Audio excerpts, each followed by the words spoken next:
Hello दोस्तों, कैसे हैं आप। मेरा नाम है जयप्रकाश यादव और मेरे इस वीडियो चैनल जेपी यादव में मैं आप लोगों का स्वागत करता हूं। तो दोस्तों, मैंने आपको जो ऑक्सीजन गैस है उसका जो क्या है, उसका भौतिक गुण, रासायनिक गुण क्या होता है, उसका क्या यूज़ करते हैं, इस चीज़ को मैंने आपको बता दिया है।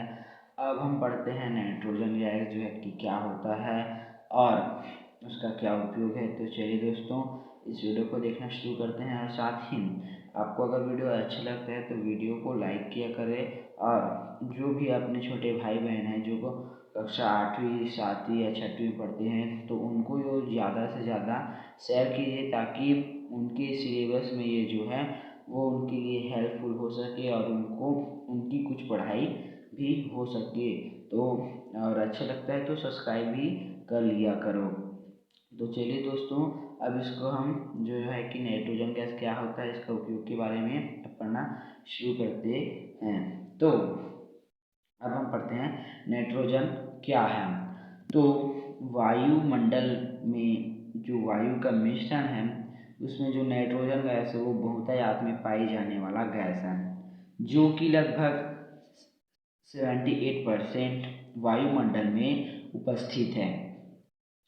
वायुमंडल में वायु के मिश्रण में जो नाइट्रोजन गैस बहुतायत में पाई जाती है, तो बहुतायत में पाई जाने वाली नहीं है नाइट्रोजन गैस जो है कि 78% वायुमंडल में उपस्थित रहती है। और साथ ही इस वायुमंडल में जो 78% बहुतायत में पाई जाने वाली गैस नाइट्रोजन गैस ही है। साथ ही ये जो नाइट्रोजन गैस है ये हमारे जीवन के लिए आवश्यक है।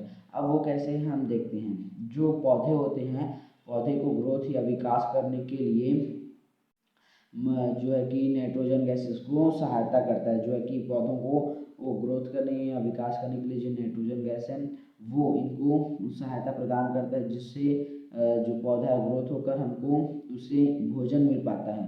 तो इस प्रकार से नाइट्रोजन भी हमारे जीवन के लिए जरूरी या आवश्यक है ना भाई। वायुमंडल में वायु के मिश्रण में जो है कि नाइट्रोजन गैस बहुतायत में पाई जाती है। 78% जो है कि वो वायुमंडल में पाई जाती है, लेकिन उसका अधिकतर उपयोग भी है जो है कि पौधों को विकास करने के लिए हम नाइट्रोजन का ही यूज़ करते हैं, जिसके कारण हमें भोजन मिल पाता है। इसलिए जो है कि नाइट्रोजन गैस हमारे जीवन के लिए जरूरी और आवश्यक भी है। तो ये तो रहा जो है कि नाइट्रोजन गैस होता क्या है। अब हम पढ़ते हैं नाइट्रोजन गैस के उपयोग क्या क्या हैं। तो नाइट्रोजन के अंतर्गत हमने नाइट्रोजन क्या है उसको पढ़ लिया। अब नाइट्रोजन के उपयोग के बारे में पढ़ते हैं। तो नाइट्रोजन का जो पहला उपयोग है वो है नाइट्रोजन पौधों और जीवधारियों को वृद्धि, विकास और ग्रोथ हेतु आवश्यक है। नाइट्रोजन गैस जो है कि पौधों को वृद्धि के लिए, जीवधारियों को वृद्धि के लिए आवश्यक होता है।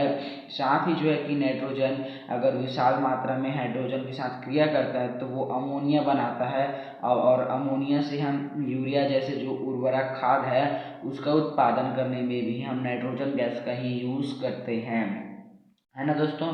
अगर नाइट्रोजन गैस की अगर विशाल मात्रा में वो हाइड्रोजन से अगर अभिक्रिया करता है तो वो उससे अमोनिया बनाता है, और अमोनिया जो है कि यूरिया में चेंज होकर उर्वरकों का उत्पादन करता है।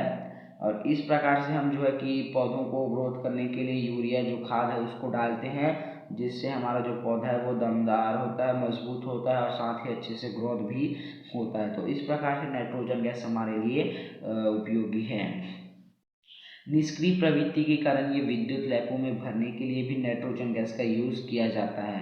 जो निष्क्रिय प्रवृत्ति है, इसका जो गुण है निष्क्रिय प्रवृत्ति, उसके कारण इसको विद्युत लैपों में भरने के लिए भी नाइट्रोजन गैस का यूज़ किया जाता है, उसका उपयोग किया जाता है। साथ ही जो है कि इसका उपयोग हम जो भंडारित भोज्य पदार्थ हैं उसको तरो और ताज़ा बनाए रखने के लिए भी हम नाइट्रोजन गैस का यूज़ करते हैं। जो है कि हम भंडारित भोजन को तरो और ताज़ा बनाए रखने के लिए नाइट्रोजन गैस का उपयोग करते हैं। उसको कैसे करते हैं, जैसे कि कोई भी पैकेट बंद है, उस पैकेट बंद में आलू चिप्स है, बिना पके वाला जो फल है, बिना तले वाले जो भोजन है, उनको पैकेट में तैयार करने के लिए उसमें नाइट्रोजन गैस को भरी जाती है, ताकि वो हवा के संपर्क में आने से बच सके और वो खराब ना हो। तो आप अधिकतर जो है कि दुकान से आलू चिप्स खाते हैं, कुछ भी पैकेट खाते हैं पाउच, तो उसमें जो फूला रहता है वो जो गैस भर रहता है उसमें, तो वो नाइट्रोजन गैस होता है।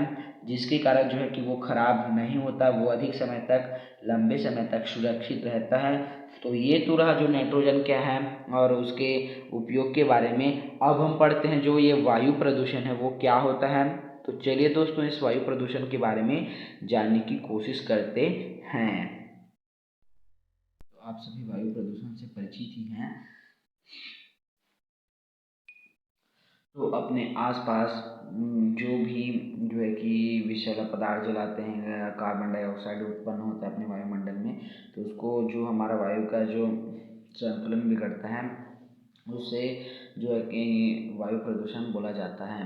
वायु प्रदूषण का अर्थ ये होता है कि जो निलंबित कण हैं, अवांछित गैस हैं, उनका हमारे वातावरण में अधिक मात्रा में पाया जाना। वायु प्रदूषण का अर्थ यह होता है कि जो निलंबित कण हैं, अवांछित गैसों हैं, इनका हमारे जो वातावरण है इनमें अधिक मात्रा में पाया जाना ही वायु प्रदूषण होता है। वायु प्रदूषण का सही अर्थ यही होता है, जिसके कारण जो है कि मनुष्य, जीव जंतुओं और अन्य वस्तुओं को भी हानि पहुंचाता है।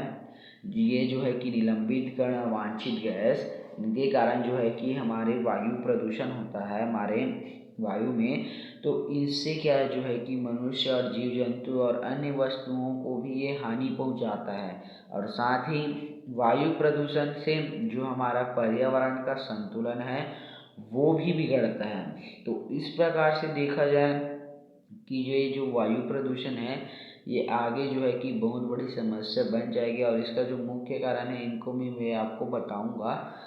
तो आप ये देख सकते हैं कि जो ये वायु प्रदूषण है ये जो है कि इसका अर्थ, सही अर्थ निलंबित कण है, और साथ ही इनका जो हमारे गैस हैं, ये जो निलंबित गैस, अवांछित गैस, इनका जो हमारे वातावरण में पाया जाता है इसी को हम जो है कि वायु प्रदूषण बोलते हैं। और साथ ही वायु प्रदूषण से जो है कि हमारे जो मनुष्य उनको सांस लेने में तकलीफ होती है, जीव जंतुओं को और अन्य वस्तुओं को भी हानि पहुंचती है। और वायु प्रदूषण में से जो है कि जो हमारा पर्यावरण है उसका संतुलन भी बिगड़ जाता है ना दोस्तों।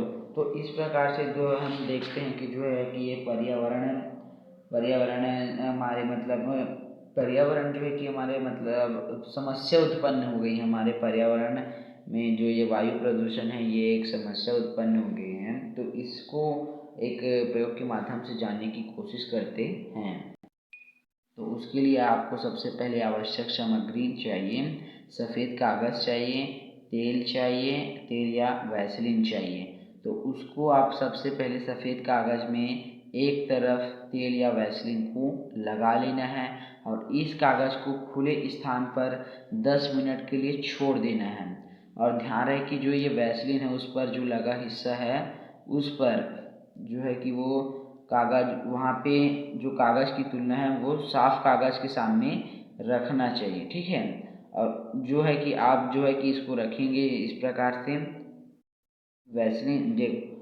वैसलीन लगाइएगा सफ़ेद कागज़ में, वैसलीन या तेल, और उसको जो सफ़ेद कागज़ है उसमें आप जो है कि चिपका देना। आप जिसकी एक दूसरे को जिसकी किए हैं यहाँ पे उसी प्रकार से इसके चिपकाने से जो है कि इसका आकार उसमें चला गया, तो वैसे ही करना है। और उसके बाद हम देखते हैं इनमें क्या अंतर है।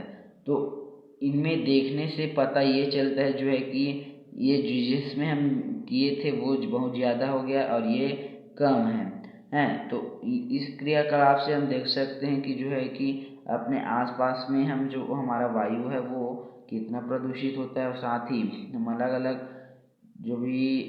अलग हम कार्य करते हैं जिनसे हमारा जो है कि वायु प्रदूषण उत्पन्न होता है।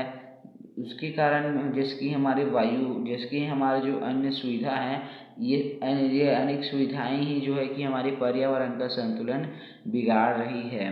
तो इस प्रकार से इस क्रियाकलाप के माध्यम से हम जो है कि एक वायु प्रदूषण को जानने का प्रयास किए हैं। अब वायु प्रदूषण के जो मुख्य कारक हैं वो कौन से कारक हैं, और वो हमारी सुविधाएं ही हैं जिनसे हम अनेक सुविधा देख रहे हैं लेकिन वो हमारे पर्यावरण का संतुलन बिगाड़ रहा है। तो चलिए दोस्तों इसका जो मुख्य कारण है उनको भी हम देख लेते हैं। तो प्रदूषण वायु में किसी भी रूप में भी हो सकता है, जैसे कि ठोस रूप में भी हो सकता है, गैसीकरण के रूप में भी हो सकता है।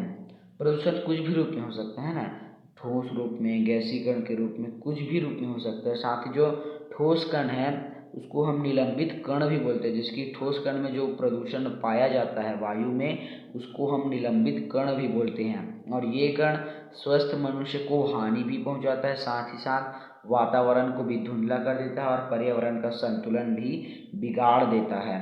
तो पर्यावरण के जो ये वातावरण को धुंधला कर देते हैं, साथ ही जो वायु प्रदूषण है, इन प्रदूषण के कुछ मुख्य कारण हैं। वो कारण है वाहन और उद्योग, जिनसे अधिक विषैली कार्बन डाइऑक्साइड गैस निकलती है जो हमारे पर्यावरण में ग्लोबल वार्मिंग उत्पन्न करते हैं। तो इनके बारे में, ये जो मुख्य कारण है वाहन और उद्योग, तो इनके बारे में हम डिटेल से पढ़ते हैं कि ये जो प्रदूषण, वायु प्रदूषण के मुख्य कारण ये क्यों हैं, कैसे हैं, तो इसको अब जानने की कोशिश करते हैं। तो जो वाहन व उद्योग हैं वो जो है कि पर्यावरण, जो वायु प्रदूषण है उसका जो मुख्य कारण है वो है वाहन और उद्योग। तो वाहन जो है कि कैसे वायु प्रदूषण का मुख्य कारक है, इसको अब जानने की कोशिश करते हैं। तो वाहनों का उपयोग हम दिन प्रतिदिन करते हैं और साथ ही इनका उपयोग बढ़ता ही जा रहा है। हम देख रहे हैं कि हम अपनी सुविधा के लिए अधिक से अधिक वाहनों और इंजनों, मोटरों का उपयोग कर रहे हैं, लेकिन इनका इफेक्ट हमारी पर्यावरण पर पड़ रहा है। इसको कैसे हो रहा है देखते हैं। जिसके कारण जो है कि ये जो है कि पेट्रोल से चलता है ना, जिसकी हम देखते हैं कि जो कार है, बस है, ट्रक है, 3 पहिया वाहन, ट्रैक्टर है ना भाई, 4 पहिया वाहन, जो भी है वो डीजल और पेट्रोल से चलता है ना। क्योंकि हम वाहनों का उपयोग दिन प्रतिदिन कर बढ़ते ही जा रहे हैं, उनका यूज़ जो है कि बढ़ता ही जा रहा है। और वो जो है कि ये जो कार, बस, ट्रक वगैरह हैं, ये आदि जो है कि पेट्रोल और डीजल से चलता है। तो क्या होता है कि उसमें इनका खपत डालने के कारण जो है कि कार्बन, जिसकी ये हम जिसकी उसको चालू किए और जो है कि हम देखते हैं कि उसमें से धुआं निकलता है, जिसकी डीजल वाली गाड़ी, पेट्रोल वाली गाड़ी को अगर हम स्टार्ट करें, उसका यूज़ करें, तो उसमें जो है कि धुआं निकलता है। तो उन ईंधनों को जलने के कारण जो है कि कार्बन डाइऑक्साइड, कार्बन मोनोडाइऑक्साइड, साथ ही इसके अलावा देखो कार्बन डाइऑक्साइड उत्पन्न करते हैं, साथ ही कार्बन मोनोऑक्साइड, नाइट्रोजन के ऑक्साइड, सीसा इत्यादि जो है कि विषैले गैसें ये वाहन के इंजन उत्पन्न करते हैं। जो विषैली गैस होती हैं वो उत्पन्न करते हैं, और ये जो गैस है ये मनुष्य के स्वास्थ्य पर और वनस्पति और अन्य वस्तुओं और पर्यावरण पर इनका इफेक्ट जाता है, जो है कि ये हानि पहुंचाते हैं इन लोगों को। तो हम देखते हैं कि जो शहर हैं, शहर में जो है कि अधिक वाहनों की संख्या होने के अलावा वाहन का इंजन है, इन इत्यादि कारणों के कारण जो है कि वायु प्रदूषण एक जो है कि बहुत बड़ी समस्या बन गई है, जो है कि बहुत बड़ी समस्या बन गई है। ये जो है कि शहर, ठीक है। तो हम देखते जा रहे हैं कि जो वाहन है उनका उपयोग हम दिन प्रतिदिन उसका यूज़ बढ़ते ही जा रहा है। साथ ही ये जो है कि वाहन डीजल और पेट्रोल से चलता है और इनका जो खपत है उनके जलने के कारण जो है कि carbon dioxide, carbon monoxide, nitrogen के ऑक्साइड और सीसा इत्यादि जो है कि विषैले गैस उत्पन्न करते हैं, जो हमारे मनुष्य के स्वास्थ्य और वनस्पति और अन्य वस्तुओं को हानि पहुंचाता है, इन पर इफेक्ट डालता है। और शहरों में अधिकतर इसका उदाहरण देखने को मिलता है, क्योंकि वहाँ अधिक से अधिक वाहनों के होने के अलावा उनके वाहन के इंजन का यूज़ ज़्यादा करते हैं, और उनका यूज़ करने के कारण जो है कि पेट्रोल डीजल का खपत जलने के कारण जो है कि कार्बन डाइऑक्साइड, कार्बन मोनोऑक्साइड इत्यादि जो विषैली गैसें हैं वो उत्पन्न होते हैं। और इत्यादि कारणों के कारण जो है कि एक वायु प्रदूषण जो है कि बढ़ता ही जा रहा है।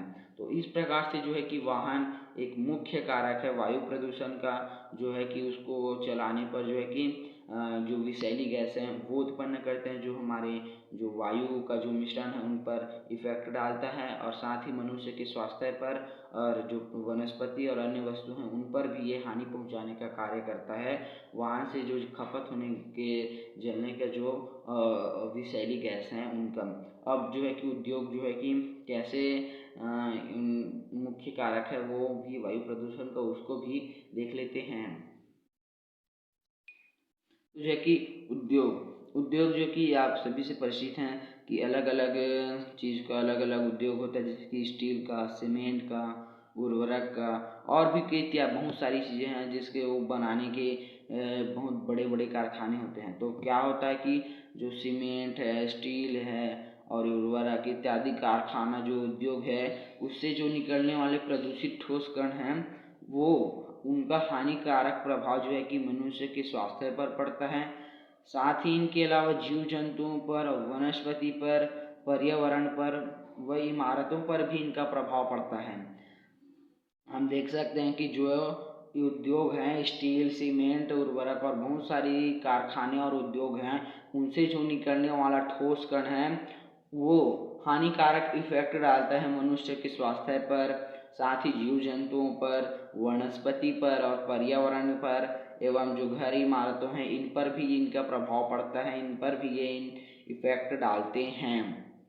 तो बढ़ती जनसंख्या के कारण जो बढ़ते उद्योग हैं, जैसे कि जो है कि बढ़ती जनसंख्या जो है कि अधिक से अधिक बढ़ती जा रही है, जिसके रोजगार के कारण जो है कि उद्योग अधिकतर से अधिकतर उद्योगों की संख्या भी बढ़ती जा रही है, जिसके कारण वायु प्रदूषण एक बहुत बड़ी समस्या उत्पन्न हो गई है ना दोस्तों। कि हम अपनी सुविधा को देख रहे हैं बट जो है कि पर्यावरण पर इनका इफेक्ट पड़ रहा है। तो हो सके कि आप इन सब चीज़ों का यूज़ कम करें और वायु प्रदूषण के जो रोकने के उपाय हैं उन उपायों का यूज़ करें। और जो है कि हम देखते हैं कि कई कई कारखानों से जो राख है और जो इत्यादि चीज़ें हैं, जो राख है, राख के अलावा और भी बहुत सारी चीज़ें हैं जिनका यूज़ नहीं होता है, उनको भूमि पर कहीं इधर उधर फेंक देते हैं, जिससे भूमि का बहुत हिस्सा वो ही ढक लेते हैं और जिसके कारण वहाँ पे कुछ कर नहीं पाते हैं, जो है कि है ना दोस्तों। अब जिसकी उद्योग खेतों के पास आसपास उद्योग है, जिसके कारण वहाँ आसपास फेंक देते हैं, जिससे किसानों का भी घाटा होता है। तो इस प्रकार से हम देख सकते हैं कि जो हम बढ़ती जनसंख्या और अपनी सुविधा देखने के कारण हम जो है कि पर्यावरण का बर्बादी कर रहे हैं। हम स्वार्थी बनने के कारण जो है कि पर्यावरण पर इफेक्ट डाल रहे हैं, और इनका कारण सिर्फ हम हैं, क्योंकि बढ़ती जनसंख्या और इन उद्योगों के कारण ही तो एक वायु प्रदूषण जो है कि बहुत बड़ी समस्या उत्पन्न हो गई है ना दोस्तों। तो हमें क्या करना चाहिए, जो इन सब चीज़ों हैं इनका यूज़ कम करना चाहिए और साथ ही वायु प्रदूषण का रोकने का उपाय करना चाहिए, और अधिक से अधिक पेड़ पौधे जो है उनको भी लगाना चाहिए। तो इस प्रकार से जो है कि वायु प्रदूषण के अंतर्गत वाहन और उद्योग जो है कि ये जो दो मुख्य कारण हैं, ये मुख्य कारकों के कारण जो है कि वायु प्रदूषण ज़्यादा इफेक्ट डालता है। तो हो सके कि आप वाहन और उद्योग का ऐसे उपयोग करें जिसके कारण हमारे जो पर्यावरण है उन पर कोई भी इफेक्ट ना हो। तो ये तो रहा वायु प्रदूषण के मुख्य कारक। अब हम वायु प्रदूषण के जो बचाव के उपाय हैं उसको जानते हैं। दोस्तों अब हम पढ़ते हैं जो है कि वायु प्रदूषण के जो रोकने के उपाय हैं उनके बारे में अब जानने की कोशिश करते हैं। वायु प्रदूषण को रोकने मतलब कि वायु प्रदूषण से बचाव के उपाय। तो वायु प्रदूषण से बचाव के उपाय के अंतर्गत पेट्रोल व डीजल का कम से कम जो है कि उपयोगिता अनुसार हमको उसका यूज़ करना चाहिए। पेट्रोल व डीजल है उनका उपयोग आवश्यकता अनुसार ही करना चाहिए, ना कि उनका उपयोग अधिक से अधिक करना चाहिए। ताकि हम अगर अधिक से अधिक उसका उपयोग करेंगे तो वायु प्रदूषण बढ़ेगा, लेकिन हम उसका उपयोग अगर कम से कम करेंगे तो वायु प्रदूषण कुछ मात्रा में कम होगा। वायु प्रदूषण को कम करने वाली आदतों को अपनाना चाहिए।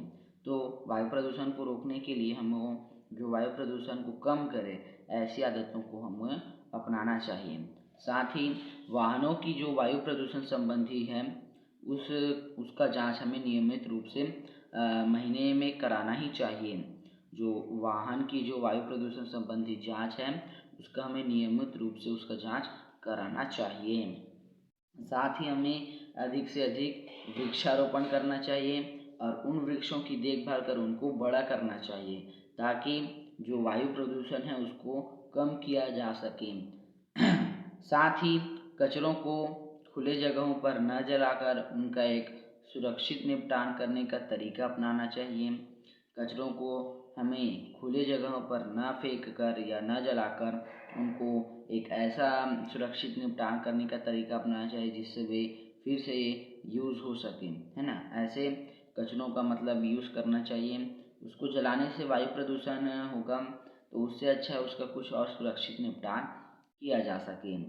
और प्रदूषणकारी ऊर्जा के स्थान पर सौर ऊर्जा, पवन ऊर्जा इनका उपयोग अधिक से अधिक करना चाहिए। कहने का मतलब है जो है कि हम मोटर को डीजल और पेट्रोल से चलाते हैं, बट उसके स्थान पर हम सौर ऊर्जा एवं पवन ऊर्जा से मोटर को चलाएं तो कुछ मतलब हद तक उसका प्रदूषण कम किया जा सकता है। इसलिए जो प्रदूषणकारी ऊर्जा के स्थान पर हमको सौर ऊर्जा और पवन ऊर्जा का अधिक से अधिक उपयोग करना चाहिए। पेट्रोल व डीजल से चलने वाली मशीनों का हमको कम से कम उपयोग करना चाहिए। जो पेट्रोल व डीजल से चलने वाला जो मशीन है उसका उपयोग हमें कम से कम ही करना चाहिए ताकि जो है कि जो पेट्रोल व डीजल जो है कि जलने पर विषैली गैस उत्पन्न करते हैं तो हम उनका उपयोग अगर कम करेंगे तो वायु प्रदूषण को हम कम कर सकते हैं। अब हम कारखानों में जो निर्माण की प्रक्रिया है उसमें थोड़ा बहुत बदलाव लाना चाहिए ताकि प्रदूषण को जो है कि कम मात्रा में प्रदूषण निकले। ऐसा टाइप के निर्माण प्रक्रिया में बदलाव लाना चाहिए कारखानों में, है ना। कारखानों में जो है कि निर्माण की प्रक्रिया है उसमें ऐसा बदलाव लाए कि जो प्रदूषण है वो कम मात्रा में निकले। साथ ही कारखानों में जो चिमनी की ऊंचाई है उनको बढ़ा देना चाहिए ताकि जो वायु का जो निचला इलाका है उस तक वो सीमित ना रहे, वो ऊपर तक ही जाए, है ना दोस्तों। तो ये तो रहा जो है कि वायु प्रदूषण के जो है कि बचाव के उपाय। जो है कि पेट्रोल व डीजल का हमको उपयोग आवश्यकता अनुसार ही करना चाहिए। साथ ही वायु प्रदूषण को कम करने वाली आदतों को अपनाना चाहिए। साथ ही वायु प्रदूषण संबंधी जो जांच है जो वाहनों की उसका हमको नियमित रूप से जांच कराना चाहिए। साथ ही हमको अधिक से अधिक वृक्षारोपण करना चाहिए ताकि वायु प्रदूषण को कम किया जा सके एवं कचरों को ऐसे सुरक्षित जगह पर निपटान करना चाहिए ताकि उनका उपयोग हम फिर से कर सकें। और प्रदूषणकारी ऊर्जा के स्थान पर हमको सौर ऊर्जा, पवन ऊर्जा जो हमको प्रकृति से प्राप्त होता है उसका उपयोग हमको अधिक से अधिक करना चाहिए। साथ ही पेट्रोल व डीजल से चलने वाली मशीनों का उपयोग हमको कम से कम अपनी मात्रा में करनी चाहिए। साथ ही कारखानों में जो निर्माण की प्रक्रिया है उसमें थोड़ा बहुत चेंजेस लाने चाहिए ताकि जो है कि प्रदूषण कम मात्रा में निकले। ऐसे टाइप का कारखानों की निर्माण प्रक्रिया में चेंजेस लाना चाहिए। साथ ही कारखानों में जो चिमनी की ऊंचाई है उनको बढ़ाना चाहिए ताकि जो वायु प्रदूषण जो है कि वो निचले के इलाकों में सीमित ना रहे, वो ऊपर तक ही रहे, नीचे के इलाकों में ना आए। तो ये तो रहा वायु प्रदूषण की बचाव के उपाय। अब हम पढ़ते हैं जो धूम कोहरा है उसके बारे में अब पढ़ना शुरू करते हैं। ये तो रहा जो है कि वायु प्रदूषण के अंतर्गत इनके बचाव। अब धूम कोहरा क्या होता है उसको जानने की कोशिश करते हैं। तो मैंने अब आपको वायु प्रदूषण के जो बचाव है उनको बता दिया था। अब जो है कि हमारा अगला टॉपिक है वो है धूम कोहरा।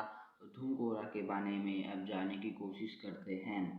तो धूम कोहरा हम जानते हैं कि ज्वालामुखी के फटने से जो गैस निकलता है, जंगलों के जलने से, जंगलों में अगर आग लग जाए तो उससे जो धुआं निकलता है वो जो इनसे भी जो है कि वायु प्रदूषित होता है। तो ये जो है कि ज्वालामुखी के फटने से जो गैस निकलता है और साथ ही जो कि जंगलों में आग लगने से जो धुआं उठता है वो वायु प्रदूषण के प्राकृतिक स्रोत हैं। लेकिन जो फैक्ट्री है, विद्युत संयंत्र है, वाहन है, निर्वातक है, लकड़ी है, ये जो है कि कृत्रिम मानव क्रियाकलाप के अंतर्गत ये वायु प्रदूषण ये इनसे भी जो है कि जो जलने से जो धुआं निकलता है, ये वायु प्रदूषण के कृत्रिम और मानवीय क्रियाकलाप हैं, है ना। तो हम देखते हैं कि जो वायु प्रदूषण है वो प्रकृति द्वारा भी होता है, मानव द्वारा भी होता है, लेकिन कृत्रिम और मानव द्वारा जो होता है वो बहुत ही खतरनाक होता है। इन्हीं क्रियाकलापों से जो विषैली गैस और जहरीली गैस है, carbon monoxide, carbon dioxide, nitrogen की ऑक्साइड और धुएं की, ये जो धुएं की मात्रा में वायुमंडल में अधिक मात्रा में बढ़ रही हैं, है ना। हम देखते हैं कि ज्वालामुखी फटने से जो गैस निकलता है, जंगलों के जो आग लगने से वहाँ पे जो धुआं निकलता है, वो वायु प्रदूषण की प्राकृतिक स्रोत हैं। बट जो फैक्ट्री और विद्युत संयंत्र, वाहनों, ये जो कृत्रिम जो मनुष्यों द्वारा बनाए जाते हैं, इनसे जो के जलने से जो धुआं निकलता है, ये वायु प्रदूषण के कृत्रिम और मानवीय क्रियाकलाप हैं। और इन्हीं से जो जहरीली गैस है, carbon monoxide, carbon dioxide, nitrogen की ऑक्साइड, ये जो है कि धुएं की मात्रा में वायुमंडल में बढ़ता है। तो हम देखते हैं कि सर्दी के दिनों में धुएं में उपस्थित अब ये जो है कि मानवीय क्रियाकलाप के अंतर्गत जो भी जहरीली गैस है, वो सर्दियों के दिनों में धुएं की मात्रा में वायुमंडल में बढ़ती है। तो जो नाइट्रोजन की ऑक्साइड है, कार्बन मोनोऑक्साइड है, कार्बन डाइऑक्साइड है, ये जो जहरीली गैस है, ये जो कोहरा होता है, उस कोहरे से संयोग कर वायुमंडल में एक मोटी परत बना लेता है, जिसे हम धूम कोहरा कहते हैं, है ना। कि हम देखते हैं कि मानवीय क्रियाकलाप के अंतर्गत इनसे जो जलने से जो धुआं निकलता है, उनसे ये जो गैस निकलती है, वे जो जहरीली गैस हैं, वो carbon monoxide, carbon dioxide, nitrogen की ऑक्साइड, ये जो है कि धुएं की मात्रा में वायुमंडल में बढ़ता है। और साथ ही सर्दी के दिनों में हम धुएं में जो उपस्थित ये जो कार्बन मोनोऑक्साइड, कार्बन डाइऑक्साइड और नाइट्रोजन की ऑक्साइड, ये धुएं की मात्रा में सर्दी के दिनों में उपस्थित होकर जो कोहरा होता है, उससे संयोग कर जुड़कर एक वायुमंडल में मोटी परत बना लेता है, जिसे हम धूम कोहरा कहते हैं। तो ये रहा धूम कोहरा किसे कहते हैं, और जिसके कारण जैसे कि सर्दी के दिनों में हम अधिकतर देखते हैं कि हमको दमा, खांसी वगैरह अधिकतर होता है। तो इसका कारण भी यही है कि जो धुएं में उपस्थित हो जाता है, जो जहरीली गैसें, विषैली गैसें, उनसे जो कोहरा संयोग कर एक मोटी परत बनाता है, जिसको हम धूम कोहरा बोलते हैं, उसी के कारण हमको खांसी, सर्दी, ये जो है कि ठंड के दिनों में अधिकतर होता है। तो हम देखते हैं कि जो दमा, खांसी वगैरह जो रोग है, ये सर्दियों के दिनों में अधिकतर होता है। तो इसका कारण होता है धूम कोहरा। तो अब आपने जो धूम कोहरा है उसको जान लिया कि वो सर्दी के दिनों में जो जहरीली गैस है, उनसे संयोग कर मोटी परत बनाता है, जिसको हम धूम कोहरा बोलते हैं। वायु प्रदूषण के दोनों कारक हैं, प्राकृतिक स्रोत से भी होता है, मानवीय स्रोत से भी होता है। बट मानवीय स्रोत से होता है वो बहुत ज़्यादा खतरनाक होता है, जिसके कारण वो हमारे पर्यावरण और साथ ही मनुष्य के स्वास्थ्य पर भी इफेक्ट डालता है, जैसे कि सर्दी, खांसी हो गया धूम कोहरा के कारण। साथ ही ये जो जहरीली गैस है, ये भी पौधों को प्रभावित करती हैं, अन्य वस्तुओं को भी हानि पहुंचाती हैं। तो ये धूम कोहरा एक प्रकार से हानिकारक कोहरा है। अब हम पढ़ेंगे जो पौधा घर, ग्रीन हाउस प्रभाव है, उनके बारे में। ठीक है दोस्तों, उसके बाद जो अम्ल वर्ष है उसको नेक्स्ट वीडियो में देखते हैं। तो चलिए दोस्तों, इसको जो ग्रीन हाउस प्रभाव है उनको भी मैं आपको बता देता हूँ कि ये कैसे होता है, क्या होता है। तो चलिए दोस्तों, उसको देखना शुरू करते हैं। ये तो रहा धूम कोहरा, इसको आप स्क्रीनशॉट कर लीजिए नोट्स को। अब चलिए देखते हैं हम जो ग्रीन हाउस प्रभाव हैं उनको अब पढ़ते हैं। तो अब हम पढ़ते हैं जो पौधा घर ग्रीन हाउस प्रभाव है उसके बारे में, है ना दोस्तों। तो हम सामान्य तौर पे देखते हैं कि जो पृथ्वी पर पड़ने वाला जो सूर्य का विकिरण है, उसको अवशोषित कर ऊष्मा प्राप्त करती हैं। साथ ही इनमें जो प्रकाश होता है वो अधिकांश मात्रा में पृथ्वी पर ही परावर्तित कर देता है। हम देखते हैं कि जो सामान्यतः पृथ्वी पर पड़ने वाला जो सूर्य का प्रकाश है, किरण है, उसको अवशोषित कर ऊष्मा प्राप्त करते हैं। साथ ही इनमें से जो प्रकाश है वो अधिकांश मात्रा में पृथ्वी पर परावर्तित कर देती हैं। और इस परावर्तित प्रकाश में जो अवरक्त किरणें भी शामिल होती हैं, उसमें जो वायुमंडल की कुछ गैस अवरक्त किरणों को सोख कर रोक लेती हैं और साथ ही पृथ्वी से बाहर नहीं जाने देती, है ना। कार्बन डाइऑक्साइड और मीथेन, क्लोरोफ्लोरो कार्बन, ओजोन ही कुछ ऐसे गैसें हैं जो अवरक्त किरणों को अवशोषित करती हैं। इन्हें ही हम ग्रीन हाउस कहते हैं। कहने का मतलब ये है कि जो पृथ्वी पर जो सूर्य का आने वाला प्रकाश है उसको हम अवशोषित कर ऊष्मा प्राप्त करते हैं और साथ ही इसको अधिकांश मात्रा में पृथ्वी पर परावर्तित कर देते हैं, है ना। और परावर्तित कर जो प्रकाश का अवरक्त किरण है वो भी शामिल हो जाता है और वायुमंडल में कुछ ऐसे गैसों का जो मिश्रण है वो अवरक्त किरणों को सोख कर रख लेती है और पृथ्वी से बाहर नहीं जाने देती, जिसके कारण जो पृथ्वी का सतह है वो गर्म हो जाता है। जिसकी मैंने आपको बताया कि जो carbon dioxide, methane, chlorofluoro carbon, ozone इत्यादि जो गैस हैं वो जो गैसें हैं वो इन अवरक्त किरणों को सोख कर रोक लेती है और साथ ही पृथ्वी से बाहर नहीं जाने देती, जिसके कारण जो है कि पृथ्वी की सतह गर्म हो जाती है ना। जिसके कारण पृथ्वी की सतह गर्म हो जाती है तो इसे ही हम जो है कि ग्रीन हाउस प्रभाव कहते हैं। ग्रीन हाउस गैसों के द्वारा अवरक्त किरणों को रोका जाना ही ग्रीन हाउस प्रभाव कहलाता है। यदि यह घटना नहीं होती तो पृथ्वी आज की तुलना में अधिक ठंडी और संभवतः यहाँ जीवन भी नहीं होता। मतलब कहने का मतलब ये है कि जो ग्रीन हाउस प्रभाव है वो भी एक पृथ्वी पर जीवन के लिए आवश्यक ही है। इस डायग्राम के माध्यम से समझिए कि जो सूर्य का प्रकाश है वो पृथ्वी पर पड़ता है और उसको हम अवरक्त किरणों को अवशोषित कर हम उसको ऊष्मा बना देते हैं। साथ ही ऊष्मा बनाने के बाद अधिकांश मात्रा में पृथ्वी पर इसको परावर्तित कर देते हैं, है ना। और इसमें जो अवरक्त किरणें वो भी शामिल होती हैं।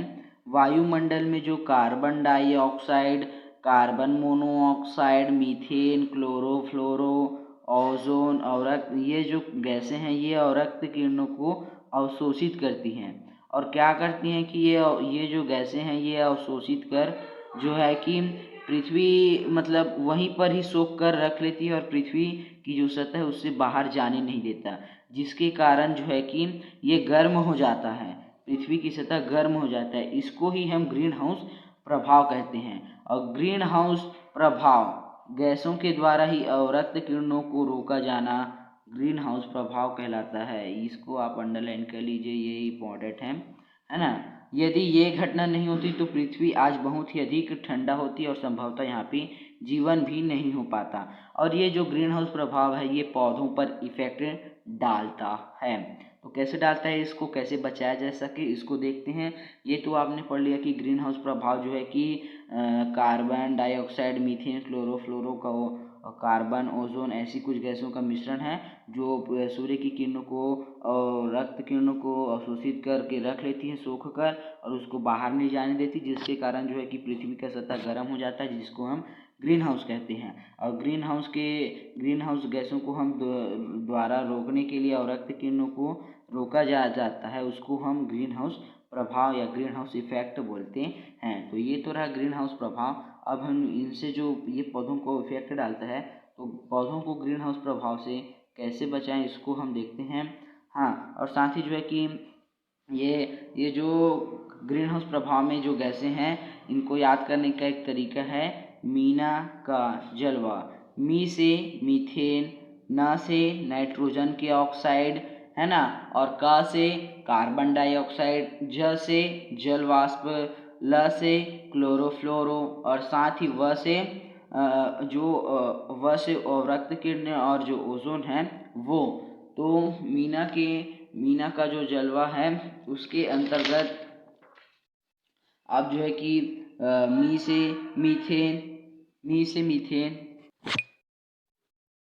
से मीथेन व क्लोरोफ्लोरो, न से नाइट्रोजन की ऑक्साइड, क से कार्बन डाइऑक्साइड और जो है कि ज से तो ये जो देख सकते हैं मीना का जलवा के अंतर्गत जो ग्रीन हाउस प्रभाव है उन गैसों को याद करने का शॉर्ट फॉर्म। मीना का जलवा, मी से मीथेन क्लोरोफ्लोरो, न से नाइट्रोजन की ऑक्साइड, क से कार्बन डाइऑक्साइड, ज से जलवाष्प, ल से लवण, व से वाष्प कण।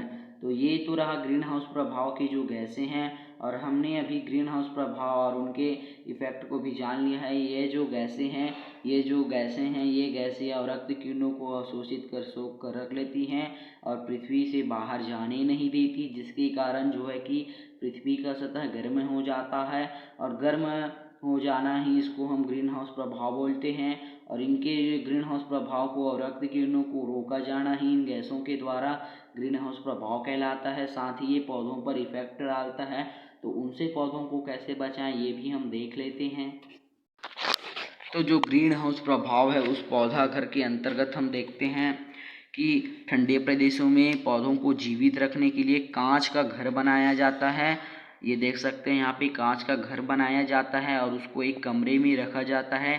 साथ ही कांच की दीवारों से जो सूर्य का प्रकाश है वो पौधों तक पहुँचता है, किंतु कांच की दीवारें पृथ्वी द्वारा जो परावर्तित अवरक्त किरणें हैं उसको बाहर जाने नहीं देती। साथ ही जिससे जो अंदर का वातावरण है वह गर्म रहता है और पौधों को जीवन के लिए उनका जो आवश्यक ऊष्मा है वो भी प्राप्त हो जाता है। और साथ ही पौधों के लिए जो बनाया गया कांच का ये कमरा व घर है वो ही पौधा घर या ग्रीन हाउस कहलाता है।